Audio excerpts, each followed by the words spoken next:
स्वागत है आपको एक बार फिर से आपके अपने YouTube चैनल रस्तोगी कोचिंग में।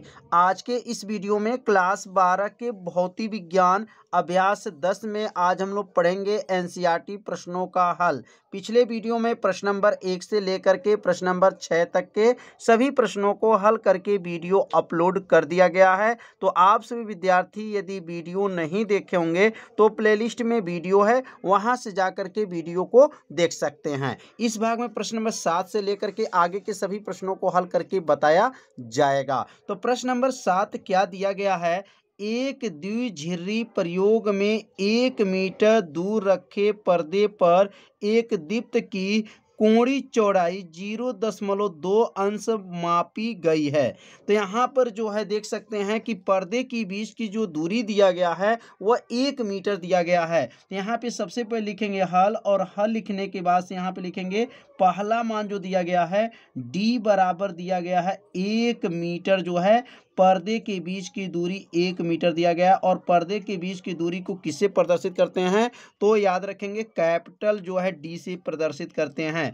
कोणीय चौड़ाई कितना मापा गया? तो 0.2 अंश पाई गई। मतलब जो इसका कोणीय चौड़ाई है उसका मान इसमें कितना दिया गया है? तो 0.2। तो और यहाँ पे कोणीय चौड़ाई को किससे दिखाएंगे? तो थीटा ए से दिखाएंगे। एयर माने हवा, और हवा में जो है इसका कोणीय चौड़ाई कितना है? तो लिखेंगे 0.2 अंश जो है कोणीय चौड़ाई है। उपयोग किए गए प्रकाश की तरंगदैर्घ्य, प्रकाश की तरंगदैर्घ्य लेम्डा, लेम्डा बराबर कितना दिया गया है? लेम्डा बराबर 600 नैनोमीटर दिया गया है। अगर नैनो को हटाएंगे तो क्या लिख सकते हैं? 600 उतर जाएगा, नैनो में 10 के पावर क्या होता है? -9 हो जाएगा, और यहाँ पे क्या लिख लेंगे? मीटर हो जाएगा। नैनो को जब हटाया जाता है तो 10 के पावर -9 मीटर हो जाता है। अब अगला यहाँ पे देखेंगे क्या मान दिया गया है। यदि पूरा प्रायोगिक उपकरण जल में डुबा दिया जाए, अब यहाँ जल में डुबा दिया जाए तो फ्रिंज की कोणीय चौड़ाई क्या होगी? इसके पहले कहाँ पे था? हवा में था। अब इसको किस में डुबाया गया है? तो जल में डुबाया जाता है, तो उसकी कोणीय चौड़ाई ज्ञात कीजिए। मतलब ये थीटा ए बराबर 0.2 अंश है, तो थीटा डब्लू बराबर जो है वाटर कहा जाएगा, यह पूछा जा रहा है। मतलब ये पानी का जो है कोणीय चौड़ाई की गणना करना है। अब यहाँ थीटा डब्लू बराबर पूछा गया है, और इसमें जल का अपवर्तनांक n बराबर कितना दिया गया है? तो 4/3 जो है प्रश्न में दिया गया है। तो अब यहाँ पर इसका सूत्र क्या होता है? थीटा डब्लू का जो है, थीटा मतलब डब्लू का मतलब जल का कोणीय चौड़ाई का सूत्र क्या होता है? तो थीटा डब्लू बराबर सूत्र होता है थीटा ए बटा होता है यन होता है। क्या होता है? थीटा ए बटा यन। ये किसका सूत्र है? तो जल के कोणीय चौड़ाई का सूत्र होता है। अगला लिखेंगे थीटा डब्लू बराबर हो जाएगा, थीटा ए का मान कितना दिया गया है? तो 0.2 दिया गया है, बटा हो गया, और यन का मान कितना है? 4/3 दिया गया है। तो यह मान किसका है? तो थीटा ए का मान जो है 0.2 है, और यन का मान जो है 4/3 है। अब यह 3 से इसमें गुणा कर लेंगे तो क्या बन जाएगा? यहाँ बनेगा थीटा डब्लू बराबर हो जाएगा 2 तिहाई 6 हो गया, 0.6 बटा कितना हो जाएगा? 4 हो जाएगा। अब यहाँ 4 से जब इसमें भाग करेंगे तो थीटा डब्लू बराबर क्या हो जाएगा? तो 4 से जब भाग करेंगे 0.6 में तो 0 जो है 1.5 अंश हो जाएगा। मतलब जल में जो है कोणीय चौड़ाई कितना आ गया? 0.15 अंश हो जाएगा, और यही इसका क्या हो जाएगा? आंसर हो जाएगा। तो इसमें जो लेम्डा का मान और डी का मान जो दिया गया है इसका प्रयोग नहीं किया जाएगा, क्योंकि इसके सूत्र में नहीं है। तो सूत्र सबसे पहले जो है आप सभी विद्यार्थी सूत्र को याद रखिए। जब सूत्र आपको याद रहेगा तो प्रश्न हल करने में आपको कोई भी दिक्कत नहीं होगा। तो प्रश्न नंबर 7 जो है आंसर आ चुका है। अब सीखेंगे प्रश्न नंबर 8। तो प्रश्न नंबर 8 है, वाई से कांच में संक्रमण के लिए बूस्टर कोण क्या है। अब यहाँ पर बूस्टर कोण की गणना करना है। कांच का अपवर्तनांक 1.5 दिया गया है। तो यहाँ सबसे पहले लिखेंगे हल, और हल लिखने के बाद यहाँ नोट करेंगे कि अपवर्तनांक n बराबर दिया गया है 1.5। अपवर्तनांक को किससे प्रदर्शित करते हैं, तो n से प्रदर्शित करते हैं। और बूस्टर कोण को किससे प्रदर्शित करेंगे, तो IP से प्रदर्शित करते हैं। तो IP बराबर क्या हो गया, प्रश्नवाचक हो गया। माने बूस्टर कोण का दूसरा नाम होता है जो है ध्रुवण कोण भी इसको कहा जाता है। तो n बराबर 1.5 हो गया और IP बराबर प्रश्नवाचक हो गया। अब यहाँ पर IP की गणना करना है, तो अब यहाँ लिखेंगे वी नो डैट, हम जानते हैं, मतलब आप सभी विद्यार्थी पढ़ चुके हैं। थ्योरी में बताया गया था बूस्टर का नियम। किसका नियम, बूस्टर का नियम जो है पढ़े होंगे। नहीं पढ़े होंगे तो प्लेलिस्ट में वीडियो है, वहां से जा करके वीडियो को देख सकते हैं। तो बूस्टर का नियम क्या होता है, तो बूस्टर का नियम होता है tan IP बराबर क्या है, n होता है।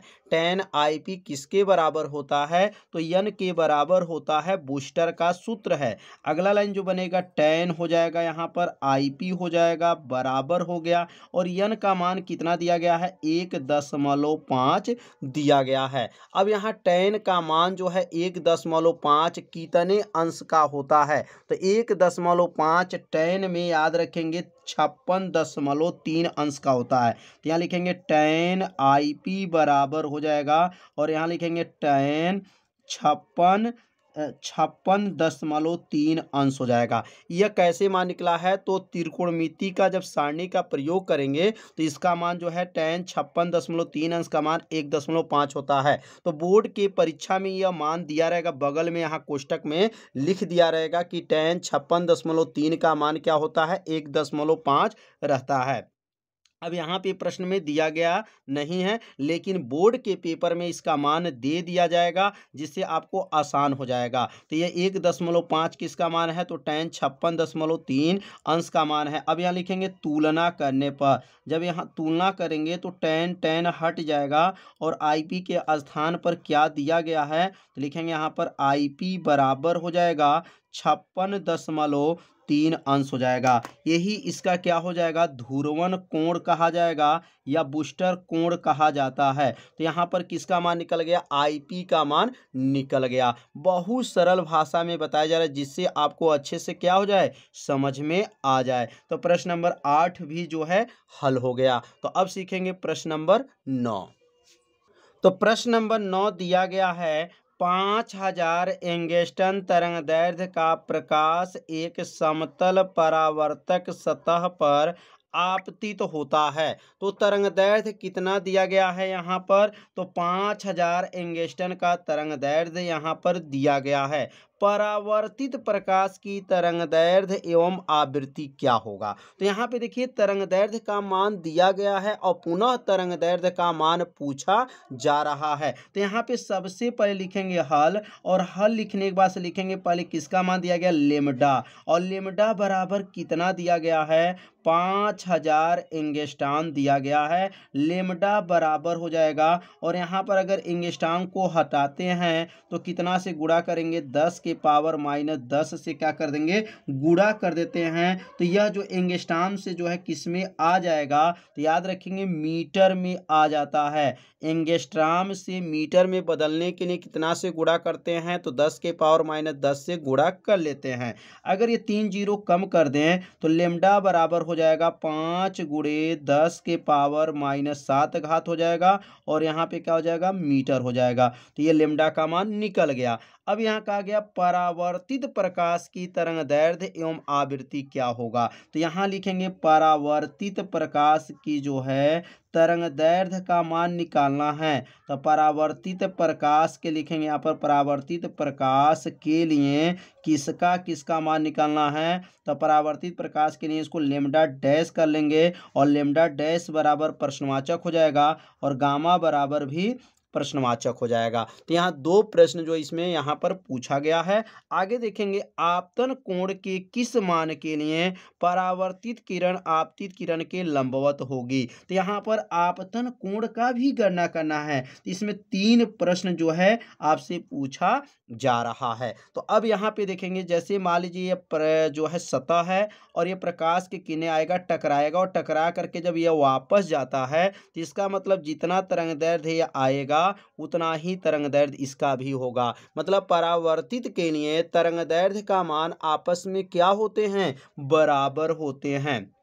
तो यहाँ लिख लेंगे परावर्तित के लिए। अब यहाँ हल करेंगे, पहला जो हल किया जाएगा, परावर्तित के लिए किसका मान बराबर होता है, तो परावर्तित के लिए जो है तरंगदैर्ध्य का मान आपस में क्या होता है, बराबर होता है। मतलब लेमडा डैश किसके बराबर हुआ, लेमडा के बराबर हुआ। और लेमडा डैश बराबर लेमडा का मान कितना है, तो लेमडा का मान जो दिया गया 5000 एंगस्ट्रॉम है। कितना है, 5000 एंगस्ट्रॉम दिया गया है।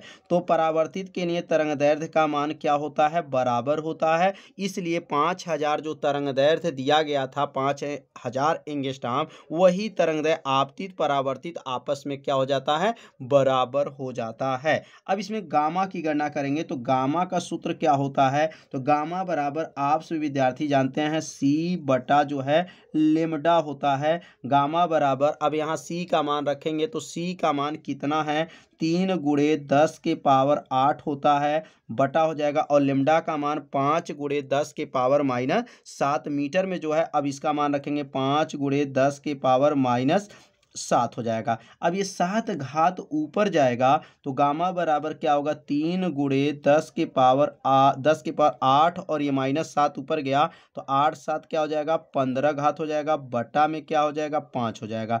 अब एक जीरो जो है इसको दे देगा 3 को, तो क्या बन जाएगा, गामा बराबर अब ये हो जाएगा 30 गुणे 10 के पावर 15 हो गया, बटा हो जाएगा 5, 5 छक्के 30, 6 बार में गया तो गामा बराबर क्या हो जाएगा, 6 गुणे 10 के पावर 15। और गामा का मात्रक क्या होता है, तो गामा का मात्रक जो है हर्ट्ज होता है। आवृत्ति का मात्रक क्या होता है, हर्ट्ज होता है। तो यह लाइन जो है आप सभी विद्यार्थी अच्छे से समझ लिए होंगे। इसमें तरंगदैर्ध्य का मान बराबर होगा क्योंकि परावर्तित और अपवर्तित के लिए तरंगदैर्ध्य का मान बराबर होता है। और गामा का सूत्र होता है सी बटा लेमडा। तो पहले सी का मान भरेंगे और यहाँ पर लेमडा का मान भरेंगे। यह -7 ऊपर गया तो 8 7 मिलकर के 15 हुआ।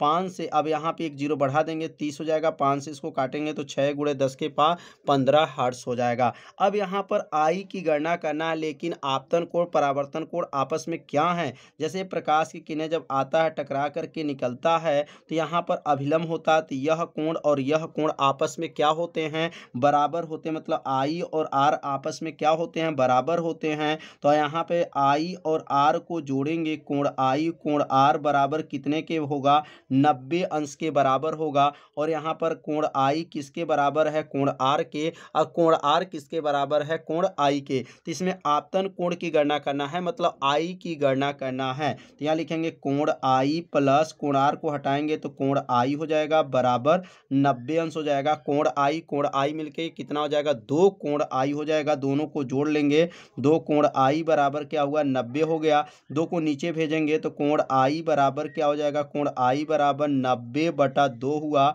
2 से 90 को काट देंगे तो कोण आई बराबर कितना हो गया, 45 अंश का कोण बनेगा। और यहाँ पर किसका गणना करना था, आपतन कोण की गणना करना था। तो कोण आई बराबर क्या गया, 45 अंश आ गया। तो यहाँ पर क्यों यह दोनों को जोड़ा गया, क्योंकि यह दोनों का योगफल कितने के बराबर होता है, 90 अंश के बराबर होता है। कोण आई कोण आर को मिला दें तो 90 अंश का कोण बनता है।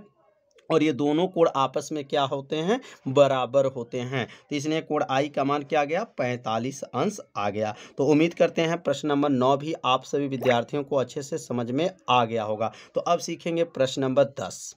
तो प्रश्न नंबर 10 है, उस दूरी का आकलन कीजिए। अब यहाँ दूरी की आकलन करना है जिसके लिए किसी 4 m के आधार के द्वारक, अब यहाँ द्वारक का जो दिया गया है, द्वारक को किसे दिखाएंगे, d बराबर 4 यम मतलब मिलीमीटर इसको कहा जाता है। डी बराबर 4 हो जाएगा और मिमी को जब हटाएंगे तो 10 के पावर -3 घात हो जाएगा और यहाँ का लिखेंगे मीटर हो जाएगा। मतलब द्वारक का जो बीच की दूरी दिया गया 4 mm का है, तो यम हटेगा तो 10 के पावर -3 से क्या करते हैं, गुणा कर लेते हैं। अब लेमडा बराबर कितना दिया गया है, तो लेमडा बराबर लिखेंगे 400 नैनोमीटर है। अब यहाँ नैनो को जब हटाएंगे तो लेमडा बराबर क्या हो जाएगा, 400 और नैनो में 10 के पावर -9 घात हो जाएगा और यहाँ का लिखेंगे मीटर हो जाएगा। अगर ये 2 जीरो कम कर दिया जाए तो क्या बनेगा, लेमडा बराबर हो जाएगा 4 गुणे 10 के पावर -7 घात हो जाएगा और ये बन जाएगा मीटर हो जाएगा। मतलब 2 जीरो को क्या किए हैं, कम कर दिए हैं। तो -9 था तो क्या हो गया, -7 घात हो गया। और यहाँ पर उस दूरी का आकलन करना है तो इसको कहेंगे जेड एफ, मतलब फ्रेनल दूरी इसको बोला जाता है। जेड एफ इसमें पूछा जा रहा है। अब यहाँ जेड एफ का सूत्र क्या होता है, तो इसका सूत्र जो है थ्योरी में बताया गया था कि जेड एफ का सूत्र होता है डी का स्क्वायर बटा क्या होता है, लेमडा होता है। तो सूत्र आप सभी विद्यार्थी याद रखिएगा, जेड एफ का नाम है फ्रेनल दूरी और फ्रेनल दूरी का सूत्र होता है डी स्क्वायर बटा क्या होता है, लेमडा होता है। अब यहाँ डी का मान कितना दिया गया है यहाँ पे रख लेंगे, तो लिखेंगे यहाँ पर डी का मान दिया गया 4 गुणे 10 के पावर -3 घात है और यहाँ पे क्या हो जाएगा, वर्ग हो जाएगा बटा हो जाएगा और लेमडा का मान 4 गुणे 10 के पावर -7 हो जाएगा। तो यह मान डी का मान है और यह मान जो है लेमडा का मान है। अब 4 का वर्ग कितना होता है, 16 हो जाएगा 10 के पावर, अब यहाँ घात के ऊपर घात है तो 3 दूना 6 घात हो जाएगा। घात के ऊपर जब घात रहता है तो वह गुणा हो जाता है, 4 गुणे 10 के पावर क्या हो जाएगा, -7 हो जाएगा। अब ये -7 घात जब ऊपर चला जाएगा तो ये 7 ऊपर जाएगा और 4 से 16 काट देंगे तो 4 चौको 16 हो गया और 10 के पावर -6 घात प्लस 7 ऊपर चला गया। अगला बनेगा 4 गुणे 10 के पावर 7 में से, तो 7 में से 6 घट जाएगा तो 1 घात हो जाएगा, बराबर हो गया 4 गुणे 10 के पावर, मतलब 10 के पावर 1 का मतलब होता है 10 और 10 में 4 का गुणा करेंगे तो क्या हो जाएगा, 40। तो 40 मीटर जो है फ्रेनल दूरी है, ये इसका क्या हो जाएगा, आंसर हो जाएगा। तो उम्मीद करते हैं यह प्रश्न आप सभी विद्यार्थी अच्छे से समझ लिए होंगे। तो आज जो है अभ्यास 10 का जो है अभ्यास हल जो है समाप्त हो गया। अब कल जो है अभ्यास 11 का थ्योरी का जो है वीडियो बताया जाएगा और जो है थ्योरी वाले प्रश्न को पहले अच्छे से समझ लीजिएगा, उसके बाद से जो है अभ्यास हल को कराया जाएगा। तो आज का ये वीडियो कैसा लगा सभी विद्यार्थी जरूर कमेंट कीजिए। वीडियो को ज़्यादा से ज़्यादा अपने सभी दोस्तों के पास शेयर जरूर कर दीजिए। तो मिलते हैं अब अगले भाग में, तब तक के लिए सभी विद्यार्थियों को नमस्कार।